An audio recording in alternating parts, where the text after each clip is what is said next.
మా మమ్మీ పరువు తీద్దామనుకుంటున్నావు కదా? అలా జరిగితే నేను తట్టుకోలేను. నేను అంతదాకా రానివ్వను. ఇప్పుడే ఇక్కడే నేను సూసైడ్ చేసుకుని చస్తాను.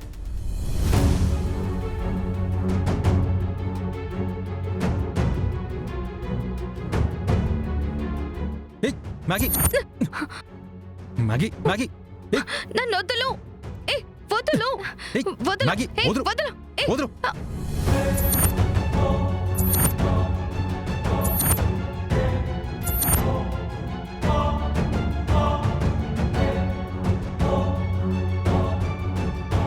నువ్వు తల్లివి కాదు.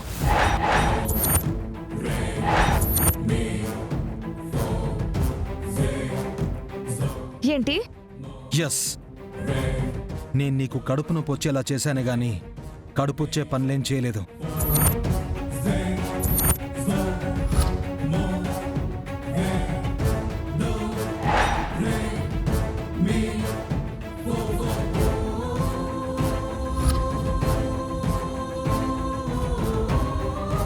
మరి ఎందుకు చేసావిలా? నా చెల్లి పడే నరకమేంటో, అది ఎలా ఉంటుందో నీకు కాస్తైనా అర్థమయ్యేలా చేద్దామని. నీకు తెలియకుండా తల్లివవుతున్నావనగానే ఎంత విలవిల్లాడిపోయావో ఆలోచించావా? నా వల్లే నువ్వు తల్లివవుతున్నావని అన్నా కూడా నువ్వు తట్టుకోలేకపోయావు. చీట్ అన్నావు, హేట్ యు అన్నావు, చివరికి చావాలని ఫిక్స్ అయిపోయావు.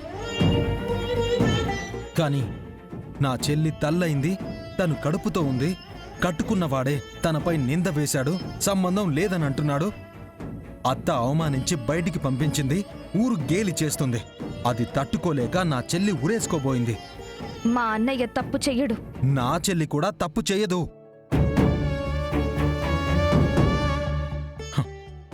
ఇద్దరికీ తెలీదు అంటే ఇద్దరికీ తెలియని ఏదో తప్పు జరుగుండొచ్చు కదా. నేను నీకు తెలియకుండానే కడుపు నొప్పి తెప్పించలేదా చెప్పు?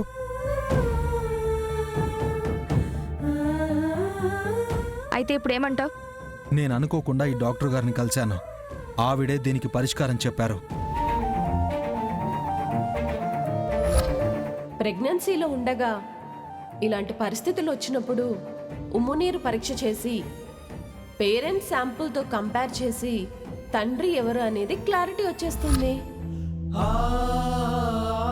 చూడు, మీ అన్న తప్పు చేశాడని నేను అనడం లేదు. నా చెల్లి తప్పు చెయ్యదు అనే చెప్తున్నాను. అది నిరూపించుకోవడానికి అవకాశం దొరికింది. నువ్వు మీ అన్నయ్యని తీసుకునిరా, నేను మా చెల్లిని తీసుకుని వస్తాను.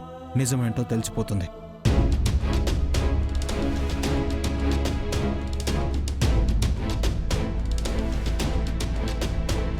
ఆల్ రైట్, మా అన్నయ్యని ఒప్పించి టెస్ట్కి తీసుకొస్తాను.